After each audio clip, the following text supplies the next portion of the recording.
You're listening to The Seventh Generation, sharing compelling stories today to inspire a flourishing tomorrow.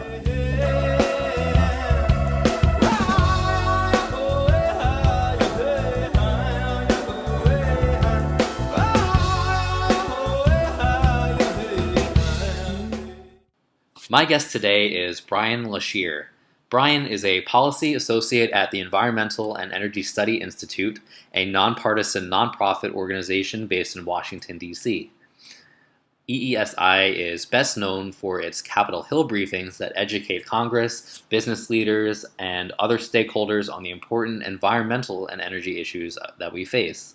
EESI works with members of both parties to advance win-win policy solutions that help to mitigate and adapt to climate change, lower our energy bills, and bolster national security as well as economic competitiveness. With the Trump administration busy planning all kinds of new energy rules, I was really happy to have Brian on to explain some of these policies and what they could mean for our energy future. With the Trump administration implementing a number of pro-fossil fuel policies, I wanted to start by asking you about one of the most recent proposals, and this is a rule designed to help buttress a struggling coal industry by paying coal-fired power plants more for their electricity and actually decreasing the payments to renewable and natural gas. The rationale that the Department of Energy Secretary Rick Perry gives for this rule is that the power grid is actually at risk for reliability issues because natural gas and renewable energy have been replacing coal over the last couple of decades. But his department's own study conducted just this summer actually contradicts this argument. So is Secretary Perry right? Does the grid actually need more coal? Well, I think that the U.S. utility sector has actually already answered this question with the actions that they've taken over the last several years. There's been a very clear trend away from building new coal-fired power plants and also just investing generally in maintaining the ones that they have. It's been clear that utility sector has been investing more and more in natural gas and renewable energy. So I think that's a clear rebuttal to some of the things that Secretary Perry is trying to prioritize in some of the statements that he's been making most recently. And if you look at the numbers, so I mentioned that there's been a steady decline in coal-fired electricity, and this has been largely due to shifts in the market and the result of relatively inexpensive natural gas driven by new technologies such as fracking and other things that have made that available. Regulation has played a lesser role in that. It really is, the decline of coal really has been due to market forces and a shift away in preference on behalf of the utilities and on behalf of consumers as well. Coal itself has actually, in the United States, coal has declined around 30%. It declined to its current level of 30% of U.S. electricity generation, which is actually down from 50% usage just in 2008. So it's been pretty rapid. And I think it's going to continue because renewable energy is becoming more and more prevalent. The technologies are becoming more and more inexpensive. Wind and solar in particular have been really booming in the United States. And if you look at where the money is going from these utilities that actually provide the electricity, that's where they've been making their investments. And also, if you look at sort of state and local level policies, they've been embracing renewable energy and natural gas to an extent as well. So I think, so I'll just leave that there. But the study itself, going back to the Department of Energy study, it actually concluded that the decline of coal-fired electricity is not a threat to grid reliability. So it came to the study came to one conclusion, and some of the public statements that Secretary Perry has been making have sort of undercut that conclusion of his department's own report. So it's sort of I guess typical at this point of this current administration, where priorities don't always line up within the government. But as far as So what is going to happen? So obviously you still need that uh, presence of what's usually referred to as kind of the base load generating capacity, but natural gas is filling that role. So you have natural gas fired power plants that are providing that role as renewables continue to get stronger, continue to assert their presence on the grid, and as you have these new innovations coming online that make renewables even more robust and even more reliable than they already are. Things like battery-based systems, microgrids, smart grids, all these different types of technologies that take renewables and make them even better and allow them to be better into the grid, which I think is going to be one of the challenges going forward as the renewable energy usage continues to grow. But I have no doubt that the technologies we have available today and the direction of investment will meet that challenge. So yeah. Yeah, and you actually, you mentioned that the market forces are leading to solar and wind and some others, but especially, like you said, wind and solar sources growing at consistently pretty rapid paces. I guess that leads me to my next question, which is the Trump's he's expected to enact a solar tariff on solar panel imports. My question is, what kind of impact should we expect this to have on the demand for solar installations, given that I guess we've already seen some indications that the market's reacting with a little bit of an increase in solar prices on modules. Right. Well, I think the demand is still going to be there, but it's a matter of whether the follow through is going to be there, whether people are going to actually continue to invest as the prices increase. And I think I think that type of investment is going to drop if if an import tariff is put in place. And it strikes me as sort of short sighted because one aspect of a tariff going in is that the U.S. doesn't just manufacture.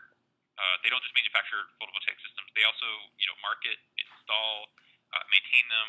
There's all these different parts of the broader solar industry that are major source of employment in the United States. In addition to producing electricity itself in the utility sector, which is another major component of that. And all of that, I think, is going to be hindered by an import tariff or whatever trade policy they decide to put in place. It's a very interconnected industry, and some analysts have said that you could see like a doubling of the cost of solar panels in the United States in some cases. And considering that solar manufacturing employs 38,000 Americans within a broader industry, the solar industry that employs 260,000 Americans, and that number is still growing. You can see that it's the manufacturing side of things, which this trade dispute has focused on, is just one part of the industry. So I think there's going to be widespread effects from an employment perspective. There's going to be widespread effects as far as the number of solar installations that you see going in, particularly on the utility side of things, which I believe is where the majority of the most recent growth has taken place. So I absolutely think that depending on what they put in there, I absolutely think that you're going to see some negative effects as far as investment and growth of the solar industry. Yeah, and of course that's definitely unfortunate for the energy industry, and more importantly for the consumers themselves, and the economy, because obviously the solar industry had been growing consistently, and in addition to that, this of course had helped spur this growth. The costs have been falling year after year. So this is kind of definitely, it's based on what you're saying, it's a pretty unfortunate development to kind of stop some of the, if not stop the growth in its tracks, definitely hinder it a little bit and curb the great growth we've been seeing. I wanted to ask you, you mentioned a little bit about the state and local climate policies or energy policies rather, and clean energy and energy efficiency. And I wanted to ask you more about that because many cities and states have been more vocal in their support for clean energy and energy efficiency, especially since the Trump administration had taken over, and some of them have actually stepped up their plans to promote sustainable energy. So I wanted to ask you more specifically what state and local governments are doing well in this area, and also what they can do to improve their policies on clean energy and energy efficiency. Yes. So I definitely am very excited about sort of what's happening at the state and local level. I think sometimes it gets a little lost in the national conversation, and there's a lot of focus on sort of what's not happening at the federal level, but there's so much happening at the other levels of government. And as far as who the big players are, I think it depends on. There's so many different ways to make an impact in this area, and there's so many different scales to these types of solutions. Then I could point to the major players, or the ones that you hear about most often, rather, California, New York, um, other places. There's the Pacific Northwest usually gets a shout out. Chicago is another major player. There's so many different places. But if you look, and I think you can look all across the country and identify communities and state governments that have really embraced at least one aspect, if not many aspects of kind of greenhouse gas emission reductions or climate adaptation or other things. Like if you look at Texas, for instance, Texas has become known for its renewable energy industry. Wind energy is thriving in Texas. So I think no matter where you look, it's not always fair to single out, like California every time. Although they're doing fantastic things and it's really impressive, and they're actually a leader on a lot of different policies and practices that have been going forward. I think you can look anywhere in the country and find positive trends in that area. But as far as what they're doing well, again, it'd be hard for me to go into specifics, but I think it's kind of across the board, whether it's energy efficiency, better building standards, more sustainable building materials, having more diversity in energy portfolio, going back to some of the things that we talked about earlier, that having that transition away from sort of carbon heavy electricity and moving more into renewables or natural gas or other cleaner forms of energy is great. Cities are doing more and more on transportation. They're trying to grow and improve their public transit systems. They're trying to grow and improve bicycle infrastructure. I know DC, for instance, that's one of the things they're really going after is getting more people on bikes and taking care of congestion and traffic and all that, which has an effect on emissions, which has an effect on public health. And I think that's what's driving a lot of these places is that they recognize the benefits, not only for broader dealing with greenhouse gas emissions, which is a global problem, climate change being a global problem, but also the local level benefits of improving air quality and health and just the general livability of a city. And I think one thing that maybe they can continue to work on, which I'm sure can be said of anywhere in any sort of policy field, is just continuing to engage with the community and constituents and the people who are actually on the ground, having to deal with the downside of whether it's a new policy that has some growing pains or whether it's an old coal-fired power plant or an incinerator or something that's in a community.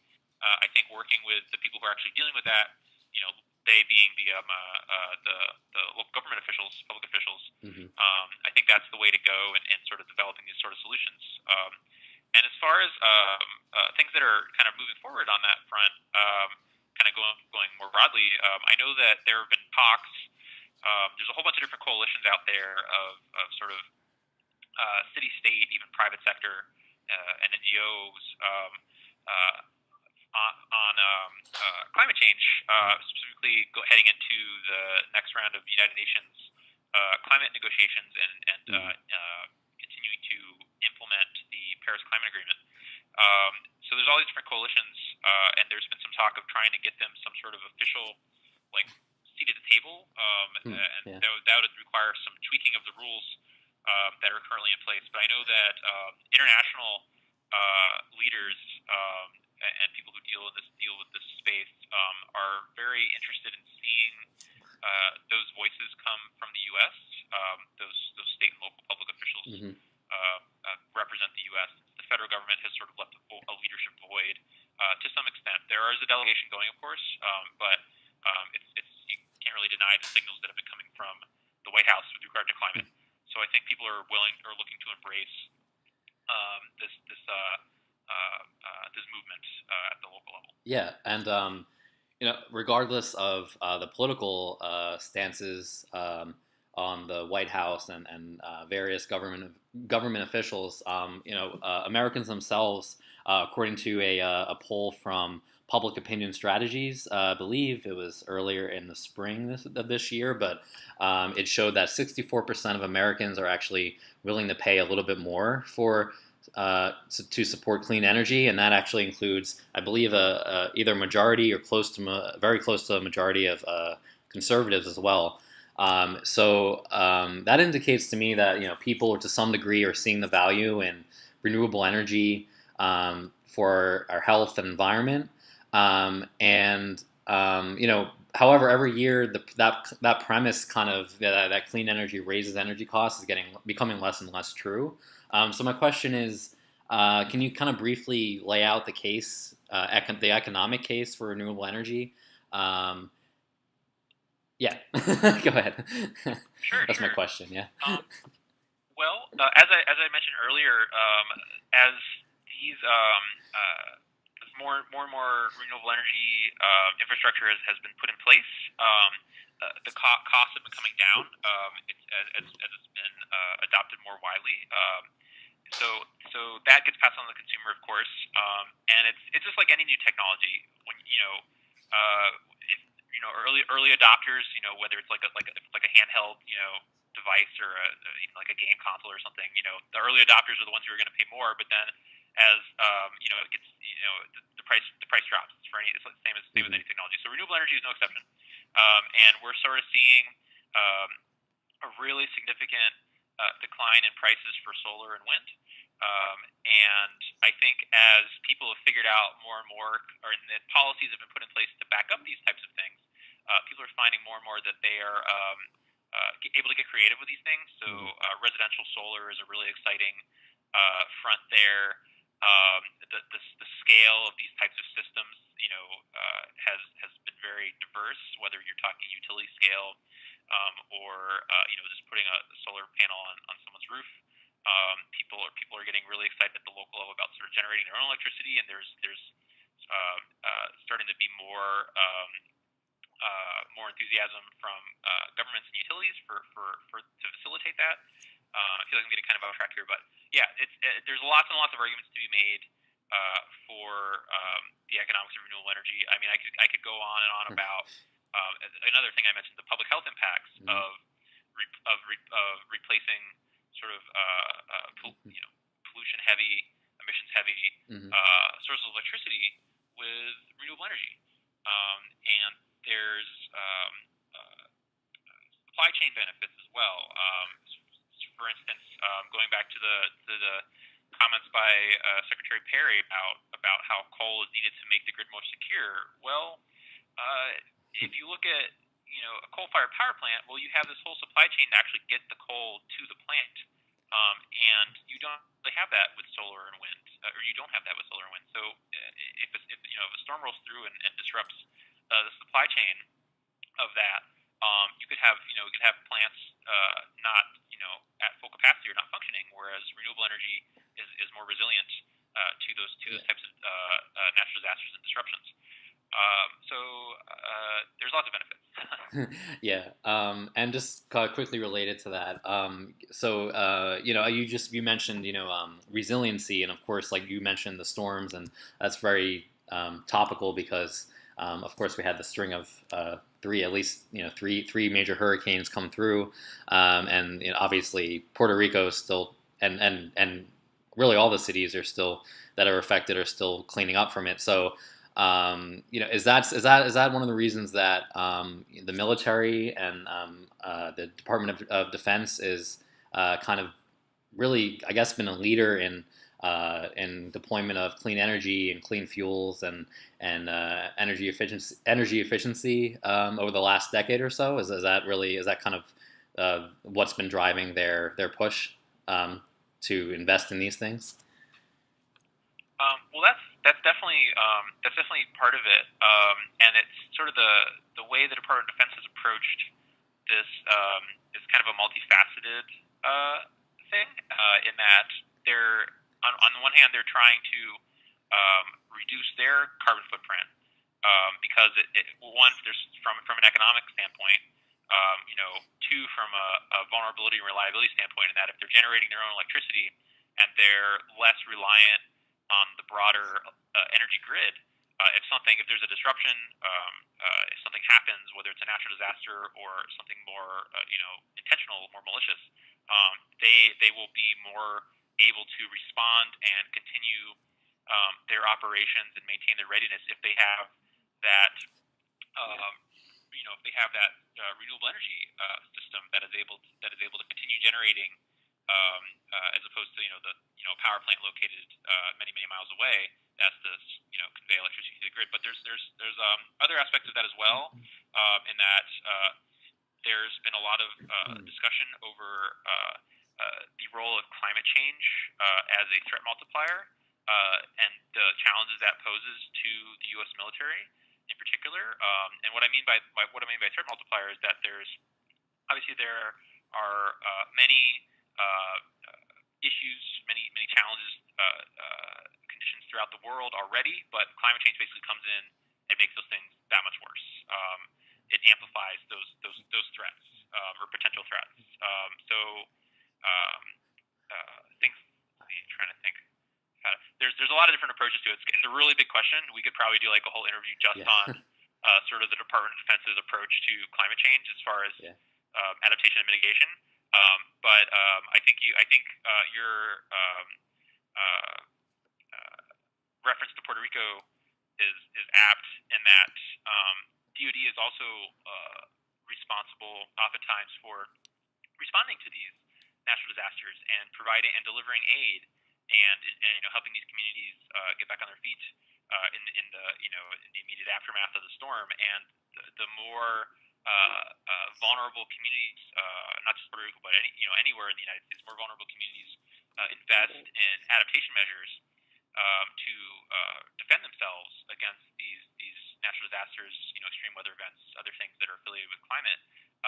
The less of a role the U.S. government will have to play. So if you want to get really if you want to really drill down on it, it comes down to sort of a taxpayer issue.